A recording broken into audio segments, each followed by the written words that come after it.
What sort of routines do you guys have built into your day that help you stay consistent? Okay. So there's two parts to that. The routines that we've put in place don't matter as much if the work prior to it hasn't been done. So this idea of being true to who you are as a man and being clear what your terms are. This idea of being able to prioritize your actions and stay committed to that. This idea of becoming emotionally self-sufficient and having removed most of your bullets. New bullets will come at you always. Life will throw stuff at you. For example, in the last 15 months, I've lost 4 people in my family, including my mother and my sister, right? Like these are bullets that are just like huge. You've got to deal with them. You gotta, they're something that I haven't experienced. I've never experienced what it's like to lose a mother, what it's like to lose a sister in my lifetime.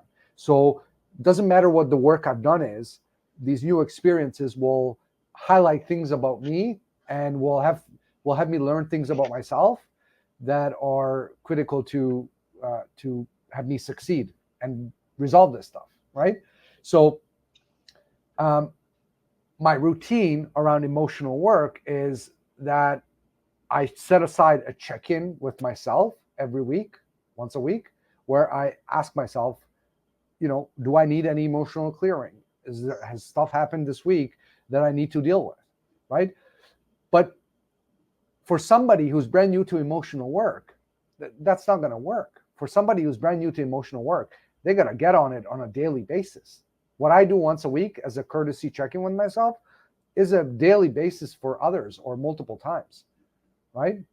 Like men at the Bulletproof Husband who are in our membership, a lot of them pull bullets every day until they get to a level where they've dealt with enough bullets. Then now they can start putting in maintenance structures in place. So basically what I'm trying to say is there's maintenance structures and then there's stuff you need to do to get to the point where you can have some maintenance structure in place. If you are starting to rebuild your marriage, you're doing this work now, or even if you've been trying to rebuild your marriage, but this idea of emotional self-sufficiency and whatnot is new to you, like you got to implement the tools that have proven to work consistently, and then you can start creating maintenance structures. Now, one thing that will work across the board, whether you're in maintenance phase or actually in the trenches, is healthy masculine relationships that are men who don't judge you. They get where you are at. They've been there. They know the same subject. They know the same tools. And they're willing to keep you accountable because they don't care about looking good in front of you. Okay? That is by far the most reliable and consistent structure that you can put in place that you carry throughout your life once in place. Okay? There are other tools that you can put in place, and we talk a lot about these in our membership, but they're smaller snippets. The overarching one is accountability, outward accountability towards you, until you are able to keep yourself accountable. And this means having 2, 3, 4 men on speed dial that you can call, that will be there for you. They totally get where you are at. You can tell them anything you want. There's zero judgment, and they totally got your back. They'll get up in the middle of the night and go where you need to, go to do whatever you need to do, right? They're fully there for you. And then this is critical. To have these, you don't need a lot. You have 2 or 3 of these men, you're golden.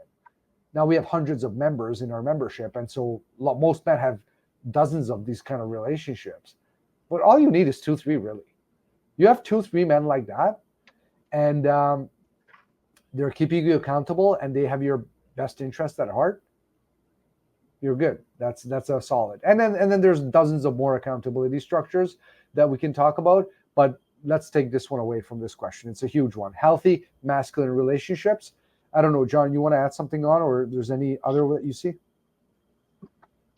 Yeah, I'm glad you differentiated the maintenance phase versus the establishing those habits and establishing those connections, because it is very different. And it's a bit like pushing a train. Like, what it takes to get the train moving is a lot more effort than keeping the train moving, right? So you're overcoming that friction, and it's the same in relation to some of the emotional work to get to that place where um, changing routines, changing habits, you're overcoming the equivalent of friction to get there.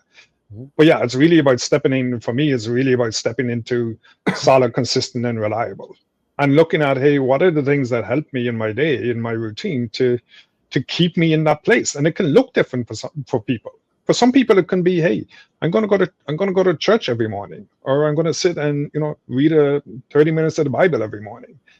For me, one of the big things is I go work out every morning. And I know it's not just about my fitness. It's about all of the other components that I need to have working in my life to create that space where I can go work out every morning, where I am reliable about going out working out every morning, irrespective of what I was doing the day before, what I was doing the night before. It's about building, as I said, that consistency into my life, not for the external stuff, but for the internal stuff for me in relation to, hey, how reliable do I know myself to be? Right? How many excuses do I put in play for not doing something or doing something that I shouldn't have done?